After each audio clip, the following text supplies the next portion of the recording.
Let us investigate. Prepare temporary slide of a thin peel of a onion leaf or a rohio leaf and mount it with saffronin using a cover slip to observe plant cell under a microscope. इसमें बताया जा रहा है कि इस activity में हमें क्या करना है कि एक स्लाइड हमें प्रिपेयर करना है। हमें क्या करनी है, एक अनियन का लीफ लेके उसकी जो पील जो है ना, वो पतली सी पील होती है, वो निकालनी रहती है। ठीक है, या तो हम रोहियो जिसको हम क्रेडल लिली बोलते हैं उसके लीफ को निकालना रहता है।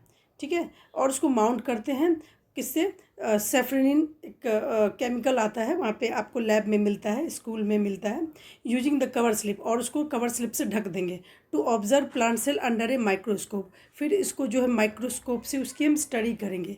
इस पील के जो थिन लेयर को लेके हम उसको माइक्रोस्कोप में स्टडी करेंगे। ठीक है, similarly prepare a temporary slide of cheek cell by gently scraping the inner side of your cheek with a cotton swab or blunt end of a toothpick. उसके बाद हम क्या करते हैं कि हम एक टेम्पररी स्लाइड किसका लेते हैं, चीक सेल का लेते हैं। चीक सेल किसका होता है, जो हमारे जो माउथ के जो अंदर वाला जो लेयर है, राइट या लेफ़्ट साइड से जो है ना, एक स्क्रैप करके हल्का सा जो है उसके इन स्लाइड पे डालते हैं। ठीक है, और उसको जो है जनरली क्या होता है कि स्कूल में हमें प्रैक्टिकल में करवाया जाता है ये। ठीक है, तो आप लोगों को भी करवाया जाता होगा ज़रूर। ठीक है, तो हम क्या करते हैं कि चीक के अंदर, ठीक है, लेफ़्ट या राइट साइड से हम एक जो है स्क्रैप करके निकाल लेते हैं। ठीक है, और उसको जो है स्लाइड पे रखते हैं। ठीक है, फिर उसके बाद जो है spread the cheek cell on a clean glass side, उसको हम ग्लास स्लाइड पे हम अच्छे से उसको रख देते हैं। ठीक है, add a drop of water followed by few drop of methylene blue stain and carefully place a cover slip. और क्या करेंगे, उसको रखने के बाद हम एक ड्रॉप वाटर का ऐड करेंगे उसमें। ठीक है, फिर उसके बाद मैथिलीन ब्लू एक स्टेन के लिए आता है, लैब में जनरली होता है ये, उसको हम उसमें डालेंगे ड्रॉप में, ड्रॉप से लेके वहाँ पे स्लाइड में डालेंगे। ठीक है, फिर उसको कवर स्लिप से हम कवर कर देंगे। फिर उसके बाद हम इसे माइक्रोस्कोप में स्टडी करते हैं। व्हाट डू यू ऑब्जर्व, हम क्या ऑब्जर्व करते हैं, अनियन पील सेल और a Rhoeo leaf peel cell are box shape. मतलब अगर हम उसको माइक्रोस्कोप में देखें तो उसके सेल हमें कैसे दिखते हैं, उसके सेल हमें बॉक्स शेप के दिखते हैं और अरेंज्ड होते हैं रेगुलर वे में। Whereas cheek cells are irregularly arrange. मतलब अगर रोहियो का या तो अनियन पील को अगर हम देखेंगे माइक्रोस्कोप में स्टडी करते हैं तो बॉक्स शेप का होता है, बिल्कुल कंपार्टमेंट लाइक स्ट्रक्चर होता है, और फिर उसके बाद वो रेगुलर वे में अरेंज भी होता है। जबकि चीक सेल होते हैं वो इरेगुलर तरीके से अरेंज होते हैं। ये क्यों होता है, ऐसा डिफरेंट क्यों है दोनों के सेल में। ठीक है, तो prepare 2 slide of a Rhoeo leaf peel and human cheek cell again and put 20% sugar solution on them. फिर उसके बाद बोल रहा है कि 2 स्लाइड हम किसके करेंगे, ये जो रोहियो लीफ पिल है और ह्यूमन चीक सेल फिर से करेंगे, और उसको ना 20% शुगर सॉल्यूशन में डाल देंगे। ठीक है, रोहियो लीफ का पील लेंगे और ह्यूमन चिक सेल लेंगे, फिर उसको 20% शुगर का सॉल्यूशन है उसके अंदर डालेंगे, फिर उसको ऑब्जर्व करेंगे माइक्रोस्कोप में आफ्टर हाफ एन आवर। ठीक है, फिर हाफ एन आवर के बाद अगर हम स्टडी करते हैं तो क्या देखते हैं कि you must have observe that the boundaries of the plant cell remain the same but their inner content shrink. ठीक है, and the space between the inner and outer boundary increases. ठीक है, तो इसमें क्या बताया गया कि जो प्लांट सेल का जो बाउंड्री है वो सेम ही रहता है, मतलब उसके चारों तरफ का जो एरिया होता है वो तो सेम ही होता है, लेकिन उसका जो इनर का कंटेंट जो होता है, मतलब अंदर वाले जो है, ठीक है, अंदर वाले जो है, जैसे इसमें बताया गया यहाँ पे देखिए। ठीक है, अनियन पील लिया गया है।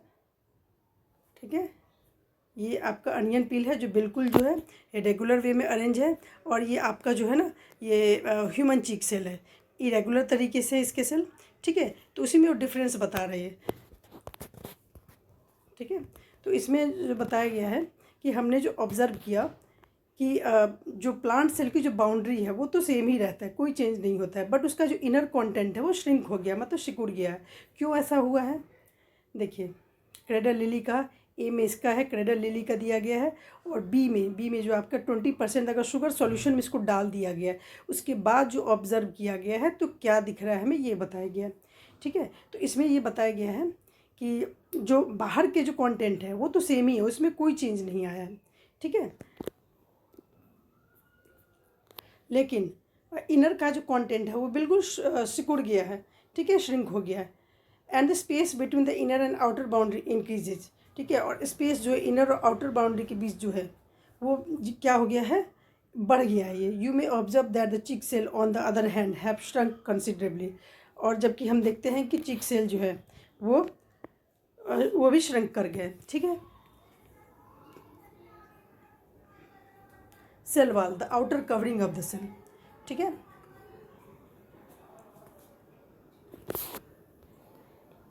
ठीक है, ये एक्सपेरिमेंट जो बताया गया है कि आपको जो ये एक एक्टिविटी जो करनी है, तो हमें क्या दिखाता है कि हमने प्लांट सेल लिया था और दूसरा एनिमल सेल, ठीक है, चिक सेल जो लिया वो एनिमल का ही है।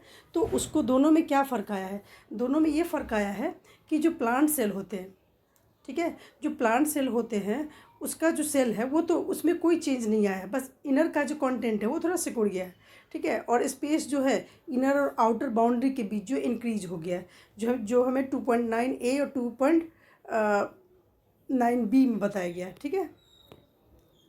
ठीक है, देखिए यहाँ पे फर्स्ट वाला किसका है, ये क्रेडल लिली लीफ का है ये, ठीक है, पील सेल है, लीफ पील है। एंड इन वाटर एंड ए में क्या है, वाटर में रखा गया है, और बी में क्या है, यहाँ पे 20% शुगर सॉल्यूशन में रखा गया, यहाँ पे 20% शुगर सॉल्यूशन में रखा गया है, और ये जो है बिना शुगर सॉल्यूशन वाला है। तो ठीक है, प्लांट सेल का जो बाउंड्री उसमें कोई चेंज नहीं होता है, बट उसके जो इनर के कंटेंट है वो सिकुड़ गया है, ठीक है।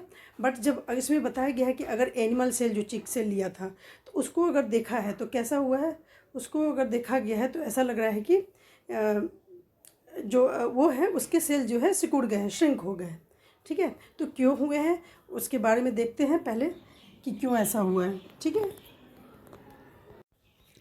देखिए अब 2.2 में दिखाया गया है कि सेल वॉल के बारे में क्या बोल रहा है कि the outer covering of the cell. Cell wall क्या होता है, ये कोई भी सेल होता है उसका जो आउटर कवरिंग होता है, उसके चारों तरफ वाला जो एरिया होता है वो क्या कहलाता है, सेल वॉल होता है। वो किस में होता है, प्लांट सेल में होता है, एनिमल सेल में नहीं होता है, ठीक है। In general plants can not move from place to place, so they need a rigid structure to withstand environmental stress like wind and rain।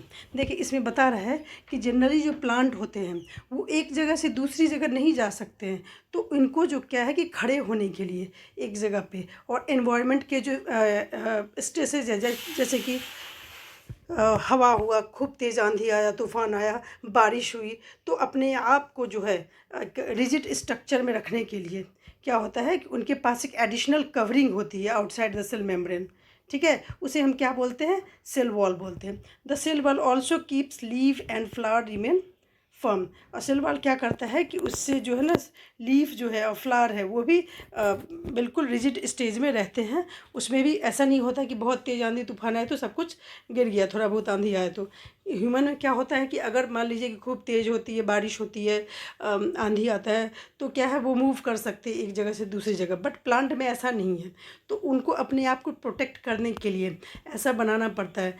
तो ऑलरेडी क्या बना हुआ है उनके बॉडी में, सेल के चारों तरफ क्या बना हुआ है, एक स्ट्रक्चर बना हुआ है जिसको सेल वॉल बोलते हैं, जिससे कि वो रिजिड स्टेज में रह सकते हैं और मूव ना भी करे तो वो अडेप्ट कर लेते हैं, ठीक है, अपने शेप को मेंटेन कर लेते हैं। The cell wall also help leaves and flowers remain firm and maintain their shapes and help plant stay upright. Although rigid the cell wall is permeable, which means water and some dissolved minerals can pass through it, ठीक है। ये cell wall जो होते हैं ये permeable होते हैं, इसका मतलब है कि water and some dissolve mineral, ठीक है, मतलब इस सेल वॉल के थ्रू कुछ वाटर और डिजॉल्व मिनरल्स ये तो पास हो सकते हैं, साथ में कुछ ये क्या होते हैं, सिलेक्टिवली परमिएबल होते हैं सेल के मेम्ब्रेन के।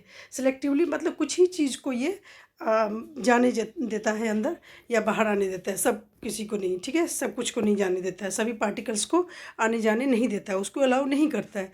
तो permeability of the cell will help plant root absorb water and nutrients from the soil. और इसी परमिएबिलिटी के कारण जो सेल वॉल होता है उसमें जो रूट से जो पानी लेते हैं, खींचते हैं पानी, तो वो एब्जॉर्ब कर लेते हैं न्यूट्रिएंट्स जो सॉइल में उन्हें मिलता है, वो सबको एब्जॉर्ब कर लेते हैं इस परमिएबिलिटी के कारण। अगर परमिएबल ना हो सेल वॉल तो क्या होगा, रूट से जितने सारे वाटर हैं, मिनरल्स जो उनको मिलते हैं, तो एब्जॉर्ब सही तरीके से नहीं कर पाएंगे, और अगर न्यूट्रिएंट्स नहीं मिलेगा तो प्लांट जो है अच्छे तरीके से ग्रो नहीं कर पाएंगे। ठीक है, when we place a rohio leaf or onion peel in the concentrated sugar solution, the plant cell lose water due to the osmosis। देखिए अब इसमें बता रहा है कि इस अभी जो हमने जो एक्टिविटी पढ़ा था कि रोहियो लीफ है या अनियन का पील है, उसको अगर कॉन्सेंट्रेटेड शुगर सॉल्यूशन में रख दिया जाता है, ठीक है, तो अंदर का जो ये है कंटेंट है वो क्या हो जाता है, श्रिंक कर जाता है। क्यों, किस प्रोसेस के थ्रू, ऑस्मोसिस। हमने पढ़ा था इससे पहले ऑस्मोसिस क्या होता है। ठीक है, ऑस्मोसिस में क्या होता है, वाटर जो है हायर कंसंट्रेशन से लोअर कंसंट्रेशन की तरफ जाता है। ठीक है, तो इसमें क्या होता है कि उनके अंदर जो वाटर का कंटेंट था वो क्या हो गया कि वो कम हो गया, क्योंकि वाटर जो है निकल गया उसमें से, तो अंदर का कंटेंट उनका कम हो गया, जबकि सेल वॉल जो है, सेल वॉल पे ज़्यादा इफेक्ट नहीं आया है। However the cell do not shrink in size because their rigid cell wall maintain their shape. लेकिन फिर भी ओवरऑल अगर कहा जाए तो सेल जो है बिल्कुल जो है उसमें चेंज ज़्यादा नहीं आया है। क्यों, क्योंकि सेल वॉल रिजिड होने के कारण उनका शेप जो है मेंटेन हुआ।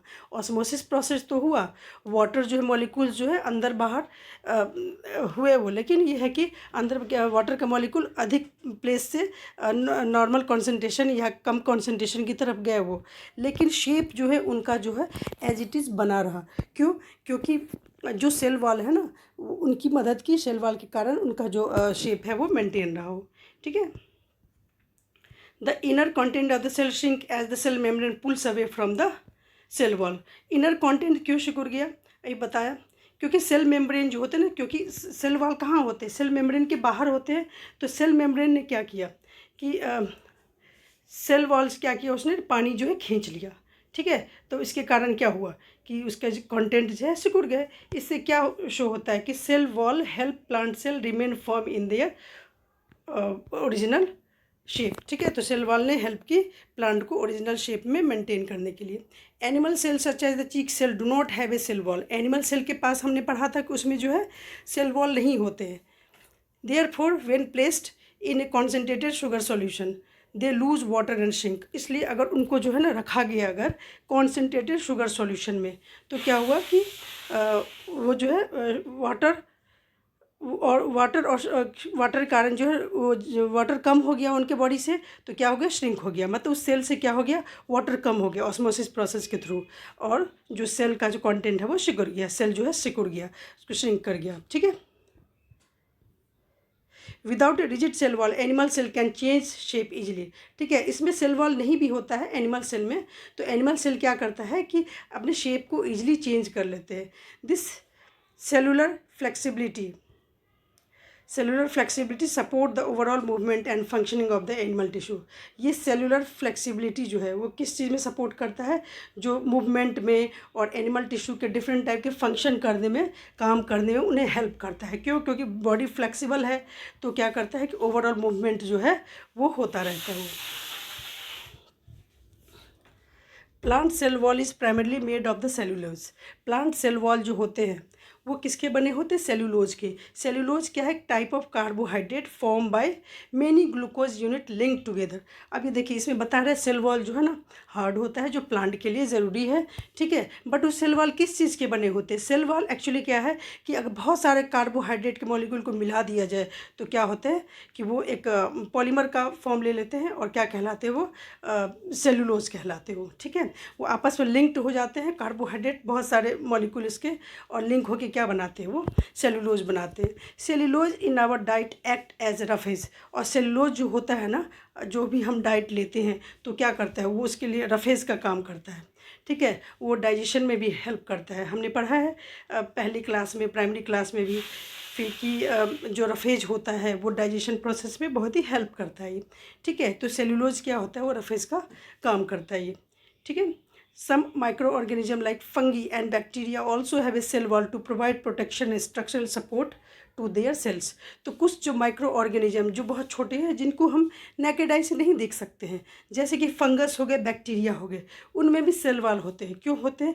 प्रोटेक्शन के लिए होते हैं, स्ट्रक्चरल सपोर्ट के लिए, सेल को स्ट्रक्चरल सपोर्ट देने के लिए होते हैं ये। ठीक है, तो इसका मतलब है प्लांट सेल में ही सेल वॉल मिलते हैं, एनिमल सेल में सेल वॉल नहीं होते, उसमें सिर्फ सेल मेम्ब्रेन होते हैं। ठीक है, आगे देखते हैं क्या है। इसमें आपका पॉज एंड पॉन्डर दिया है। What argument would you give for the necessity of a cell wall in plant usually fixed in one place versus in animal usually moving from one place to other? अभी हमने पढ़ा था इसके बारे में कि सेल वॉल होते हैं क्योंकि सेल वॉल उनके प्लांट की बॉडी को रिजिडिटी देते हैं। ठीक है, जिससे वो मेंटेन कर लेते हैं अपनी बॉडी को, जबकि एनिमल सेल में ऐसा ज़रूरत नहीं होती है, बॉडी फ्लेक्सिबल होती है तो मूव कर लेते हो। तो दोनों जो है अपने अपने हिसाब से जो है मेंटेन करते हैं बॉडी को। ठीक है, What consequences would you predict for a plant cell if its cell wall were to become a flexible as a cell membrane? ठीक है, तो क्या परिणाम होगा? आप क्या सोचते हो इसके बारे में कि जब प्लांट सेल जो है ना, उसकी जो सेल वॉल है तो एक फ्लेक्सिबल है, जो सेल मेम्ब्रेन की तरह जो है फ्लेक्सिबल हो जाएगा तो क्या हो जाएगा? तो ऑब्वियस सी बात है कि प्लांट सेल अगर सेल मेम्ब्रेन की तरह फ्लेक्सिबल हो जाएगा तो क्या हो जाएगा? बॉडी की स्ट्रक्चर जो उतनी सही नहीं रहेगी। ठीक है, तो रिजिड स्टेज में नहीं रह पाएगा। ठीक है, तो रिजिड में नहीं रह पाएगा तो क्या होगा? प्लांट गिर सकते हैं, टूट सकते हैं।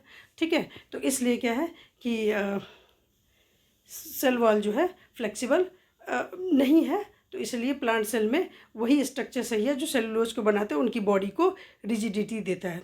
ठीक है, प्लांट्स जबकि एनिमल में उसकी ज़रूरत ही नहीं है। ठीक है, Why it is important to cut the two potato pieces in roughly equal size and measure their initial weight before placing them in a different liquid?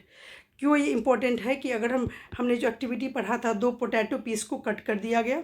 ठीक है, एक पोटैटो पीस को 2 पार्ट में कट कर दिया गया और इक्वल साइज़ में लगभग बनाया गया, और इसको पहले इनिशियल वेट लिया गया और बाद में जो है उसको जो डिफरेंट लिक्विड में रखा गया। ठीक है, क्यों इम्पोर्टेंट है ऐसा? क्योंकि हमें ये देखना रहता है कि जब हमने सॉल्यूशन में डाला है फिर उसके बाद वेट में क्या चेंज हुआ। हमने पढ़ा था हाइपरटोनिक सॉल्यूशन, हाइपोटोनिक सॉल्यूशन और आइसोटोनिक सॉल्यूशन। ठीक है ना, तो तीनों स्टेज हमने पढ़ा था। तो वेट इसलिए चेक करते हैं कि अगर हम एक्टिविटी करते हैं तो हमें ये पता चले कि हाइपोटोनिक सॉल्यूशन में डालने से या हाइपरटोनिक सॉल्यूशन में डालने के बाद क्या रिजल्ट मिलता है। पहले का वेट क्या था उस जो पोटैटो का जो कट पीस था, और बाद में क्या चेंजेज आए वो हमें देखना रहता है, इसलिए हमें जो है वेट को चेक करना होता है। ठीक है, नेक्स्ट है